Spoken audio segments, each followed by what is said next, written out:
Están viendo las últimas imágenes de una joven guatemalteca, las cuales fueron captadas en octubre de 2020. Ese día la chica salió muy temprano de su casa para cumplir con sus obligaciones, pero jamás llegó a su trabajo. Su desaparición encendió las alarmas de inmediato y comenzó una búsqueda en contra del reloj. Pero luego de que su cuerpo fuera encontrado, las investigaciones apuntaron a una persona muy cercana, y la investigación reveló una historia de traición que conmocionó a todo el país. Si quieren saber todo lo que sucedió, quédense conmigo hasta el final del video. Hola a todos, ¿cómo están? Mi nombre es Lesma, espero se encuentren muy bien. Yo como siempre muy contenta de poder estar un día más aquí con ustedes, muy agradecida de que me estén viendo donde quiera que se encuentren. Hoy tenemos un caso sucedido en Guatemala, el de Litzy Cordón. Acompáñenme a ver todos los detalles.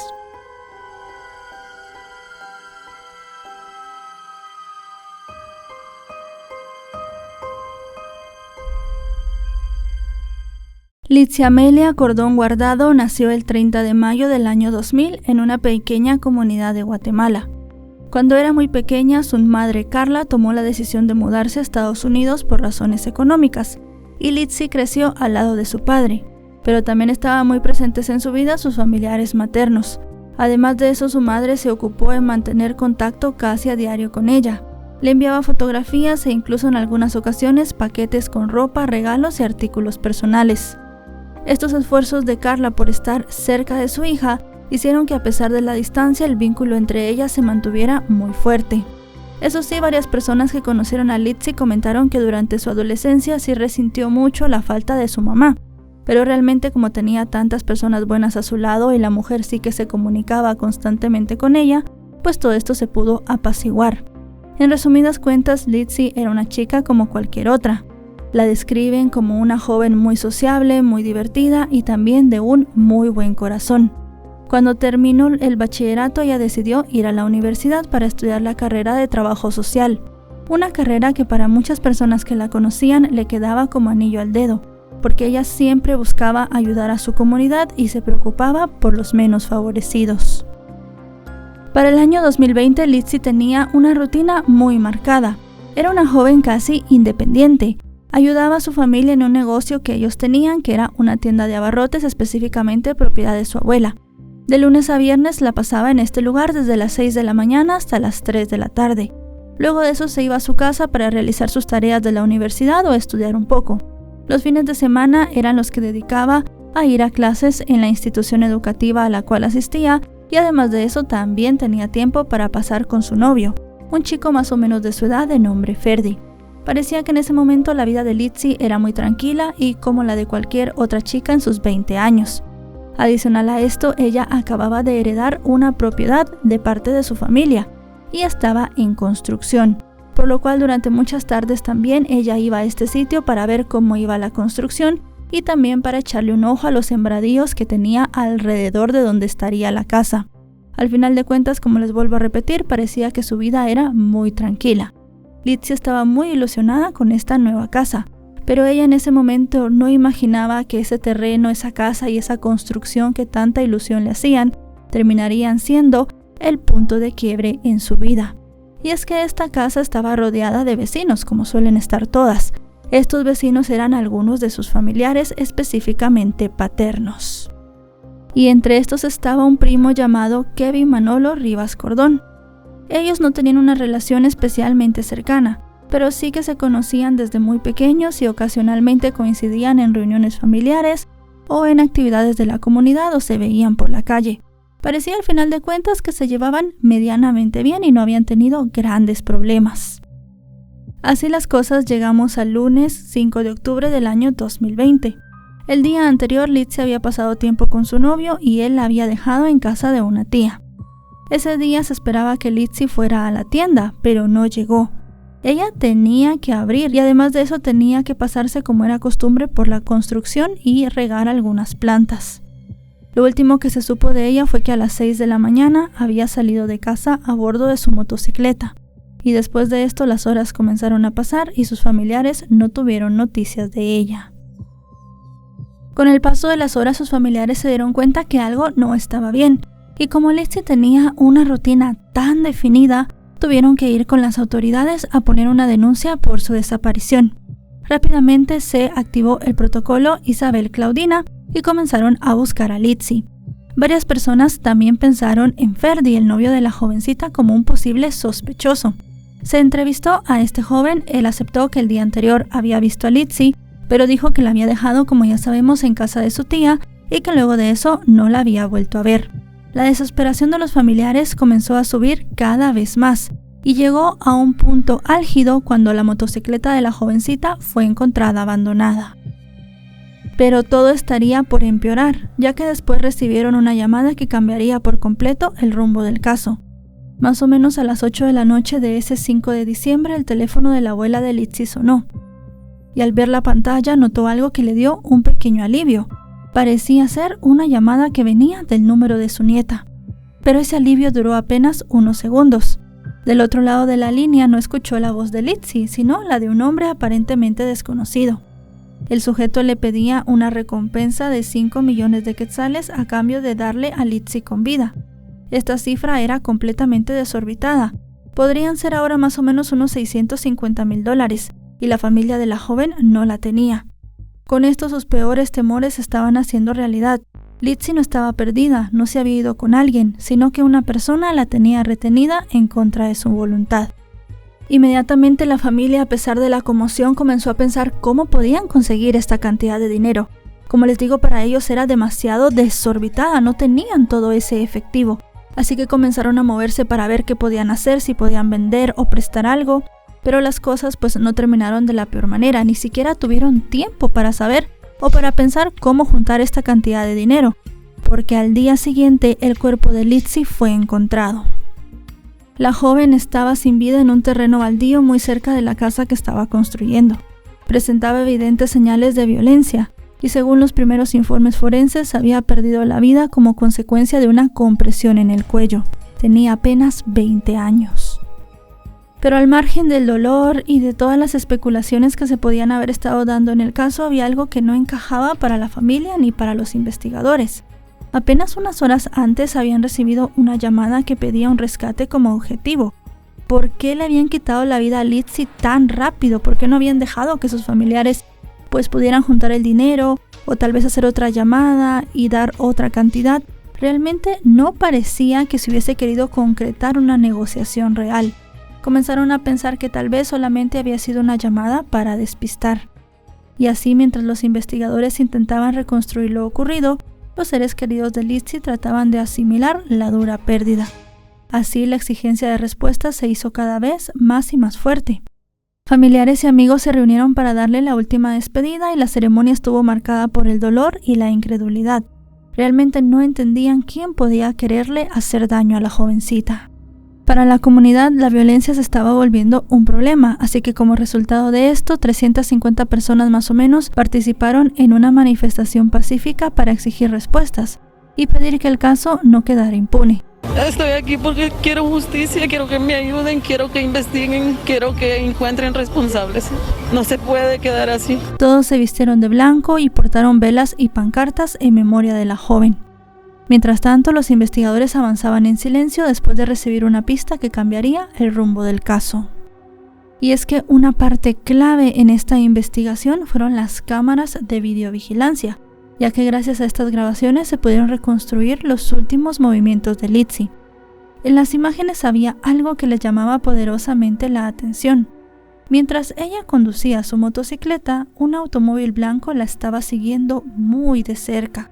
La placa era visible y los investigadores no tardaron en identificar al conductor del vehículo. Para sorpresa de todos, se trataba del primo de Litzy, Kevin. El hecho de que el primer sospechoso estuviera dentro de la familia causó una enorme conmoción, no solamente en la comunidad, sino también en los seres cercanos de la joven y de este chico. Pero unas imágenes de unas cámaras de seguridad de un automóvil siguiendo a una persona no eran suficientes para las autoridades. Ellos tenían que tener más pruebas. Si no, no podían detener a Kevin y si lo detenían el caso podía caerse. Así que comenzaron a tratar de analizar muchas más cosas. Algo que ayudó mucho también en la investigación fue la localización tanto del teléfono de Kevin como de la tarjeta SIM de Litzy. Se pudo determinar que estos dispositivos habían estado ese día, el día de la desaparición de la jovencita, juntos durante mucho tiempo. y además de eso también se determinó de alguna manera que Kevin había introducido la tarjeta SIM de Litzy en su teléfono celular, y era desde este dispositivo que le había hecho la llamada a la abuela de la joven. Con todo esto ya el caso estaba cada vez más formado y las autoridades ya podían señalar a Kevin como el principal sospechoso. Con todo esto se realizaron 13 allanamientos en distintas propiedades y se registró el vehículo de Kevin. Durante estos allanamientos se encontraron más elementos que lo vincularon directamente con el caso, y finalmente el 10 de diciembre de 2020 fue arrestado. La investigación tomó algún tiempo, pero los hallazgos parecían apuntar cada vez más en la misma dirección. Supuestamente durante los allanamientos se habían encontrado en casa de Kevin y en otras propiedades varias armas de fuego y cerca de 300,000 quetzales, lo que podría equivaler más o menos a unos $40,000. El origen del dinero nunca fue explicado públicamente, pero con el paso del tiempo fueron surgiendo diversas hipótesis sobre su procedencia, incluso sobre una posible relación con el caso de Litzy. Aún así, a pesar de que este caso ya está concluido, ninguna hipótesis fue confirmada por los investigadores. Pero más allá de que se había encontrado en los allanamientos y qué pruebas había en contra de Kevin, había una pregunta en el aire. ¿Qué había provocado que este chico atacara a su propia prima? Una prima que, si bien dijimos no era su mejor amiga ni tenían la relación más cercana, sí era alguien con quien había crecido, una persona de su propia sangre.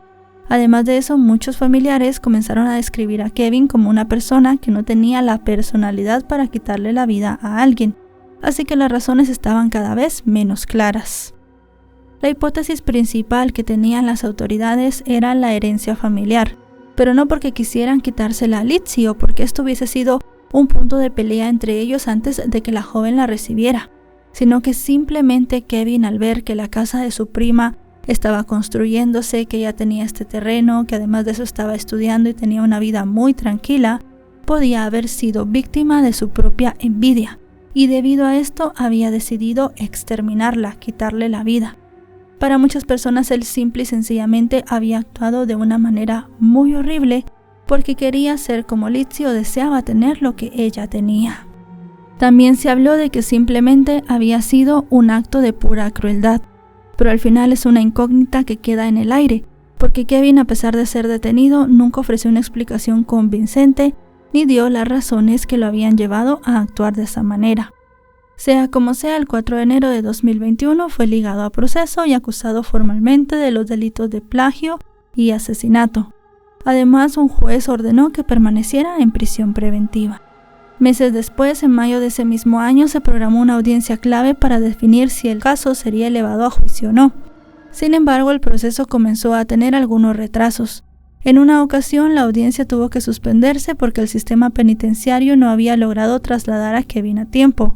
En otra, porque su abogado no se había presentado. Y así, con el paso de los meses, existieron problemas administrativos, cambios de defensa y distintas incidencias procesales. Esto fue postergando una y otra vez el avance de la causa. Fue entonces cuando ocurrió uno de los episodios más llamativos durante el proceso. El 12 de junio de 2021, el padre y el hermano de Kevin, junto con otros 3 hombres, perdieron la vida en un ataque armado perpetrado en un rancho. Este hecho conmocionó a la opinión pública y dio lugar a muchas especulaciones. Para las personas, específicamente en las redes sociales, esto había sido un ataque contra la familia de Kevin a modo de venganza en contra de él. Pensaban que tal vez los familiares maternos o los otros familiares paternos, por ejemplo de Litzy, pues habían decidido tomar justicia por sus propias manos. Pero las autoridades investigaron esto a fondo y determinaron que el asesinato de Litzy y el asesinato de los familiares de Kevin no tenía nada que ver. Eso sí, hasta el día en el que estamos realizando esta grabación y esta investigación, no se han dado capturas por esos asesinatos. Evidentemente ese caso no se ha resuelto y muchas personas siguen pensando que tal vez tiene algo que ver con el caso de Litzy. Pero como les digo, las autoridades determinaron que esto no era así. Sea como sea, el proceso contra Kevin siguió y al final, el 18 de junio, se celebró la última audiencia pendiente. Una vez finalizada esta audiencia y con la fiscalía habiendo presentado todos los elementos de la investigación, se determinó que en efecto el caso debía avanzar a la siguiente etapa y se determinó que el juicio iniciaría el 9 de junio de 2022. Pero antes de que esto sucediera, el 3 de octubre de 2021, varios familiares organizaron un homenaje a Litzy en ocasión del primer aniversario de su asesinato. Durante el acto, además de varios mensajes escritos y regalos dejados en su memoria, varias personas expresaron su agradecimiento a la comunidad por el enorme apoyo que la familia había recibido. El padre de Litzy recordó que la única persona que estaba detenida, el único sospechoso, era su familiar, pero que aún así podían existir más involucrados en el crimen, y que ellos no iban a descansar hasta que todos los responsables estuvieran tras las rejas. Y esto era precisamente lo que la familia había buscado siempre, justicia. Sin embargo, cuando finalmente llegó la fecha prevista para el juicio, el proceso volvió a estancarse. Primero fue aplazado porque Kevin se negó a aceptar un defensor público que se le había asignado, y después surgieron otros inconvenientes administrativos. El padre de Litzy, que asistía a cada audiencia, observaba cómo el proceso se prolongaba cada vez más, y la situación se repitió en varias ocasiones. Al final se fijó una nueva fecha de juicio para junio de 2023, pero tampoco pudo empezar el debate en este momento porque Kevin, por algún motivo, no fue trasladado desde la prisión hasta el tribunal. Cada retraso era un golpe muy duro a la familia y les dejaba una sensación de que nunca iban a conseguir justicia.